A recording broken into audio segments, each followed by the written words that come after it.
everybody. I am going to try my hand at the flatbreads again, and I'm going to use the same recipe I used in my earlier video from King Arthur, and I will link it in the description. But it's just normal flour, white flour, olive oil, baking powder. And this time I'm going to take time and make sure that I get it to a consistency that is not as sticky, and I think it'll be a lot easier to handle in cooking. And just like last time, I want to emphasize that adjusting a recipe like this is fairly easy. And so the recipe calls for 3 cups of flour. I'm only going to use about 1 because I'm only going to make about 4 flatbreads. So that's probably a little bit more than a cup. And yes, you'll notice that I reuse containers to store things in. So this is an excellent container for my flour. And the recipe calls for 2 teaspoons of baking powder. And again, since I'm cutting the recipe in half, I'm going to do what looks like about a teaspoon of baking powder. And it calls for 3 tablespoons of olive oil. And like last time, I'm definitely going to put in a generous 1, which probably is closer to, actually that might even be closer to 2, but that'll be an experimental part of this and see how that works out. But instead of 3 tablespoons, that's at least 1.5 right there. And this recipe calls for a cup of ice water. And again, I'm not concerned with the ice part of it. Mine is going to be the volume. So last time it was so sticky, so I'm just going to go ahead and add water, about a 1/2 cup right now, and then mix it in, and then see where I go from there. I'll probably end up having to add more flour like I did last time, but that's the goal today, is to get it to much more of a handleable dough quality. And again, I said this in the last video, but just to say that it should be moist but not sticky. And I can already see that I messed up with water again. So I'm gonna put a ton more flour in here and end up making more flatbreads than I planned on, but I'm gonna put a whole bunch more flour in here. You can see I've put in at least another cup of flour. All right, just mix this in and just see how it's gonna come together. And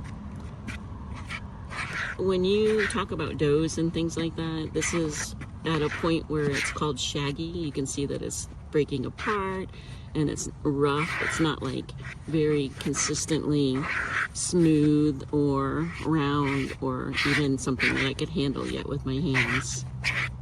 So I'm gonna keep going with this and see if this will work, and then come back in a minute and see where we are with it. Okay, so this is much different than it was last time, or I should say quite a bit different than it was last time. So it's still too moist. I'm going to put more flour in, but you can see how clean the bowl is, and that's because it is coming together much, much nicer than it was last time. And I did forget the salt, so this will be a good point to go ahead and put it in, and then I'll just knead it in as I go. Okay, so I put the salt in. I'm going to now go back to doing maybe just like a tablespoon or so of flour at a time, and then just fold it in as I go. And just because it got so sticky last time, I'm gonna go with fork folding for the moment. And as it gets a little tighter, I will start working it with my hands, because it was pretty messy last time. Honestly, I think I can do that. All right, yeah, this is so much nicer than it was last time. All right, so you notice it's not sticking to my hands. My hands are not going to be coated with dough like they were last time. So I'm just going to knead this. This is absolutely wonderful. Get all the flour and salt mixed into it, and then at that point I will set it aside for anywhere from around 5 to 10 minutes. Let it rest, and then split it up into, this will probably turn into 6 flatbreads, and start cooking them. Oh, how pretty is that? Come on. For anybody out there who loves to bake breads, This kind of a recipe is so satisfying. All right, we're gonna let that set for at least 10 minutes.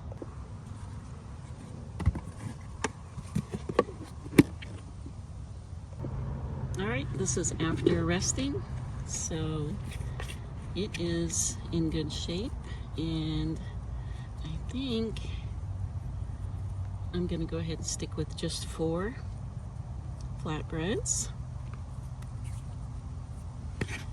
and just cook one at a time.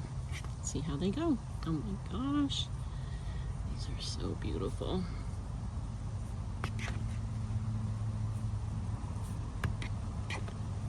All right, so super easy this time.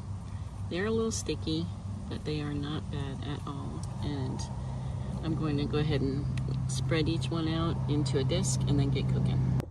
Okay, I want to show you what I'm doing. Basically, I'm taking each ball and I'm kind of rolling it again, or kneading it a little bit more into a ball, and then putting it on my cutting board and just flattening it. Now these are thick. This one is not bad, and this is the consistency I want to get to. So basically, these are just going to turn into some really pretty, really clean disc shapes so that I can cook them up. And this time it'll be an even cook, hopefully, and flat on the skillet with no falling apart. All right, take a look at these. They're beautiful. I don't know about any of you, but I absolutely think that cooking in so many ways is an art form of its own. All right, we're gonna get cooking these. Just like last time, I'm going to get my skillet hot and then put some oil on it. But right now, we're going to get it warmed up. I'm going to put a little bit of oil on, probably a little bit more than I did last time because I think they need it. And let that heat up, and then get my first flatbread on.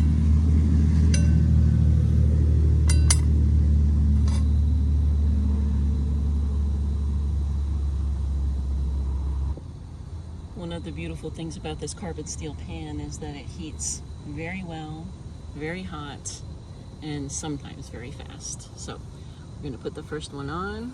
I'm going to go ahead and smear the oil around with the flatbread. And this will take, I don't even know how long it's going to take. I'm going to give it about 3 or 4 minutes.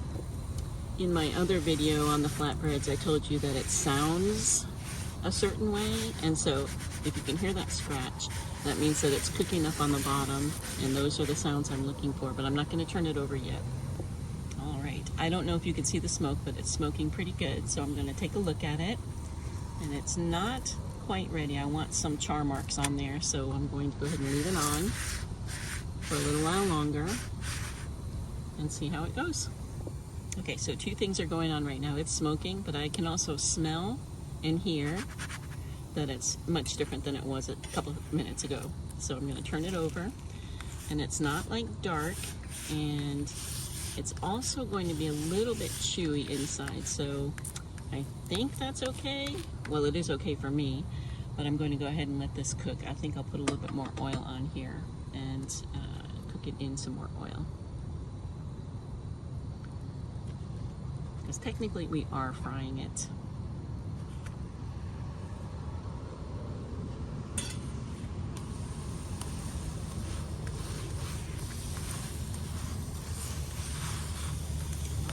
This is going to cook maybe 2 minutes. So again, this is so interesting because I can tell that it's of a good consistency. It's definitely crispy on the edges. I'm going to see what this side looks like now. Oh, okay, that's not bad.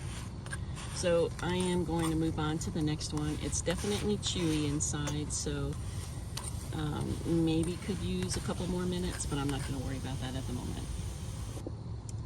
Number 2 coming up.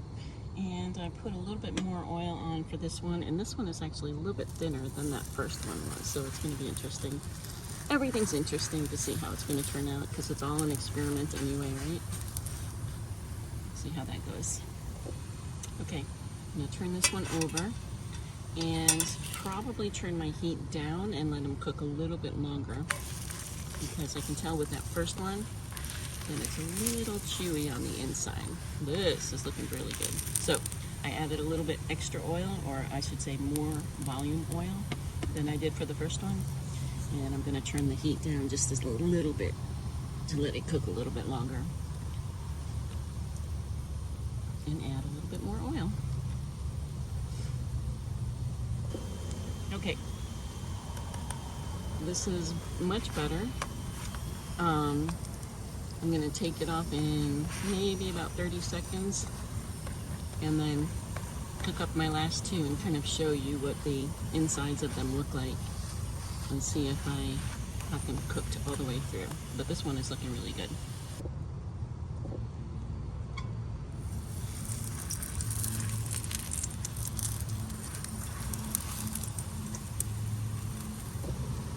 It's possible that more oil, kind of like basting a steak, I guess, might be part of the answer that is making these last couple turn out really good.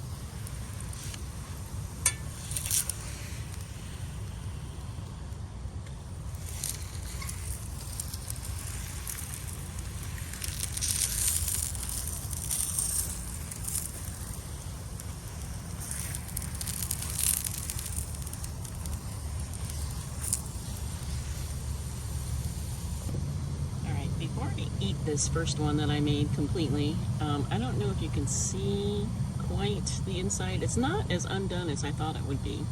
So that's the first one, and this is the third one. It's a little bit thinner, but definitely much more cooked through, I would say.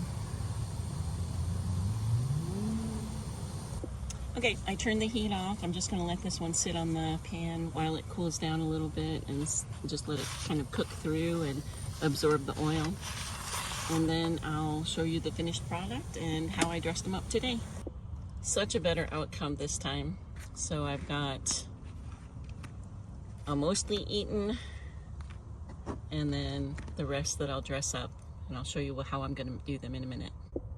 Okay, for the final product, all I did was dress them up with tomatoes, olives, and a little bit of Parmesan cheese. And you only see two because I set the rest aside to use for some other purpose.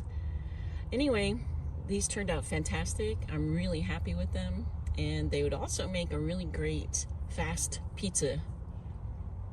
Anyway, Nomad Meals, easy. And the taste test, I would say, is an 8 out of 10. Excuse me, an 8 out of 10. Mostly just because the dough probably needs to cook a little bit longer. So good.